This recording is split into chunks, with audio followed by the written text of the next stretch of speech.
warm welcome to your youth MC for the day, Kayleen Forrester.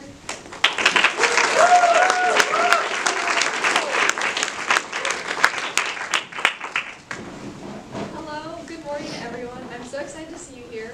My name is Keynote Forrester and I'm the president of Issaquah High School's Eco Club. So I'm so happy to welcome you all to this year's Environmental Symposium. During the next 30 minutes, I'll give some acknowledgements, appreciations, and a discussion of an overview of today. So right now we're going to hear from our keynote speakers, Ruby Dykstra and Lila Sutphin, and we'll hear from them in a bit.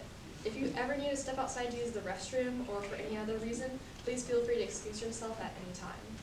Before we get started today, I'd like to acknowledge some folks that helped today happen.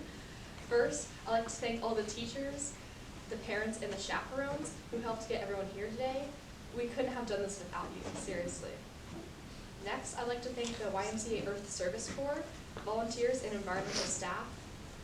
The professionals, everyone worked so hard the last couple months to make today possible and to get you all here. They've created an awesome workshop that everyone will get to take part in. They've gotten amazing food for us to enjoy, and they've even created a raffle with some really amazing prizes. There's a lot of behind-the-scenes work that makes today run smoothly, so please show your appreciation to these individuals.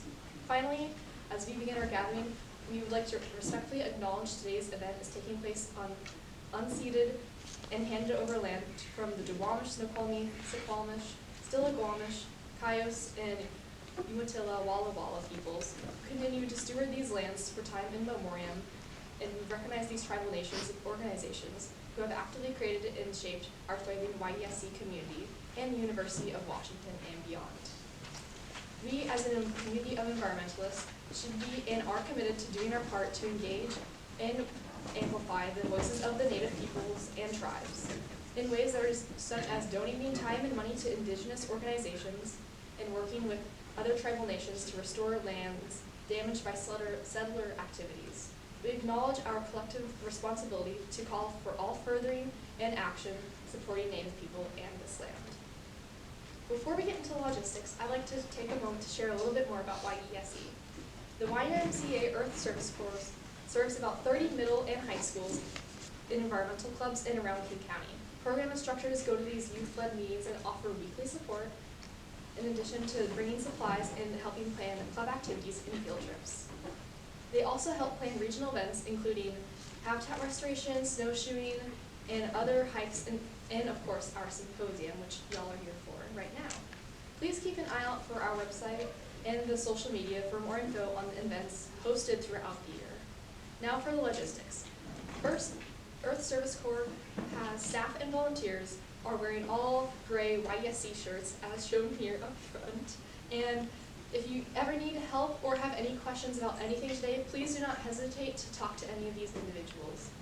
Today, you will participate in a series of workshops, and when you arrived, you signed up for each workshop and marked with a room with a workshop card and with workshop cards. There are 2 workshops, a break for lunch, and then 1 more workshop. At lunch, there will be some food for y'all to eat. It's been very, very good, very checked out. And there are stairs on either end of the building, so please look for signs to direct you to which rooms the workshops are in. Teachers, chaperones, and other adults will welcome you into the workshops, but we ask that you do not participate in order to keep the workshops youth-centered. So this is mainly for middle school and high school students. Of course, you're offered to comment and everything, but we highly encourage youth especially to participate. We will be breaking for lunch after the second workshop, and lunch has been generously donated by Catapult Northwest and other local businesses. So we have gluten-free options, so in case you have any food or allergy restrictions, please make sure to check in, and we do have something for you to eat. We are asking that you save gluten-free options for those who need them first, and then during lunch we will also be announcing our raffle prize winners. So if you haven't been to a raffle table yet, please make sure to put in your tickets that you received when you got your pamphlet today. There are a lot of great prizes and you should have a chance to win, so make sure you put your name and then most importantly your phone number on the ticket and your ticket stubs. And with that, I welcome up our first keynote speaker, Ruby Dykstra.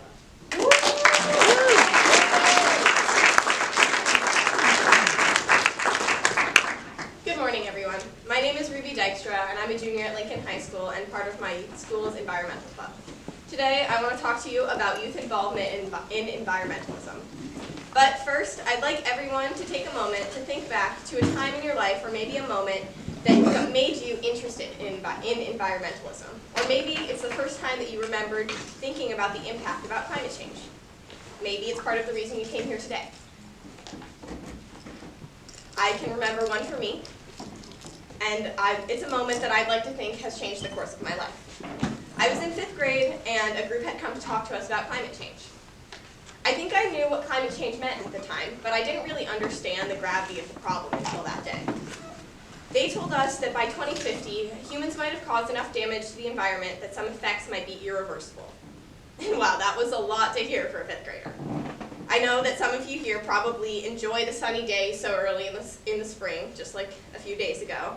But as the true child of the Pacific Northwest, I always loved the cold, rainy days before spring, and I couldn't believe that those might be gone. That day, I realized how important the environment was to me, and I didn't want to just let it be destroyed by humans and our actions. And I bet that every one of you has a moment like that in your life. And now, I'd like you to think about what you've done in your life since that time or that moment that was inspired by it. Anything small or big that you did to help the environment or to be part of the change. And I hope you feel proud of those things you've done, because there are many people out there who don't choose to help. They get stuck in tradition or the past because it's easier. But that's what's so unique about young people involved in this field or in environmental advocacy. Because this is all we've ever known. Seeing pollution everywhere, knowing each summer would be hotter than the last. We know what it's like to live in a world where the fate of our future is uncertain. And it's so important that we get involved. Because, and I know you probably hear this a lot, we are the leaders of tomorrow. We are the ones who are going to have to take action to help the planet. And if we don't start soon, like I learned pretty young, we might not have the chance to change those things. But I don't want to make you feel hopeless, because you have the ability to make change, even right now. There is so much you can do. You can write to representatives about bills that should be passed. You can sign petitions, join environmental clubs or organizations if you haven't already, at your school or in your area, or volunteer with organizations that help the environment.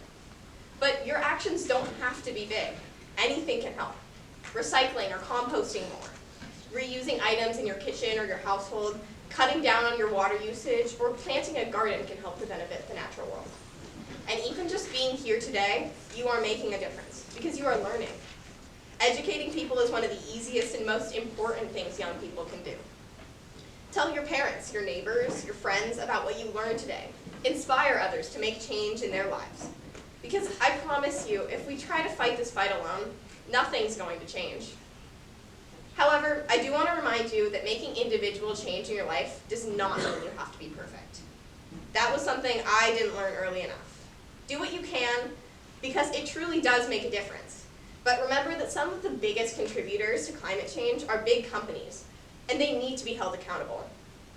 They may make you feel like it's your job to fix it, but that's just another way for them to avoid having to make any change. What you do matters, but don't let anyone make you feel like it's all on you. You are not alone in this fight, so don't put all the pressure on yourself. Finally, I want to leave you with a quote from one of my heroes and a prominent environmental activist, Jane Goodall. She once said, "Young people, when informed and empowered, when they realize that what they do truly makes a difference, can indeed change the world." I hope that today and every day, you understand the importance of being involved in environmental advocacy as a young person and can take what you learn to teach others. And I hope you feel inspired to help the planet and see that what you do makes such a great impact. Because we are the future, and we can be the ones to save it. Thank you.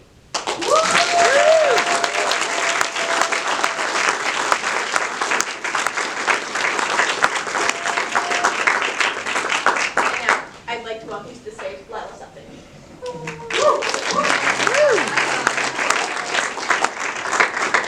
I first want to say, what an inspiring speech from Ruby. Let's give her another round of applause.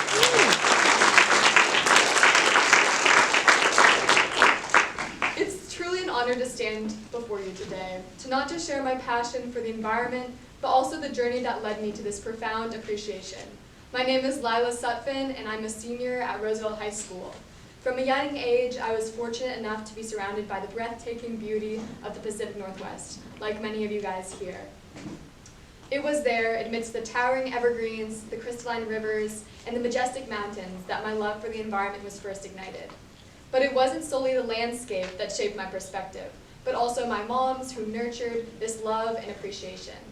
One of my moms, Anne, originally from the East Coast, dedicated her summers to working in the Pacific Northwest parks through the Conservation Corps. She instilled in me a deep reverence for nature and its delicate balance.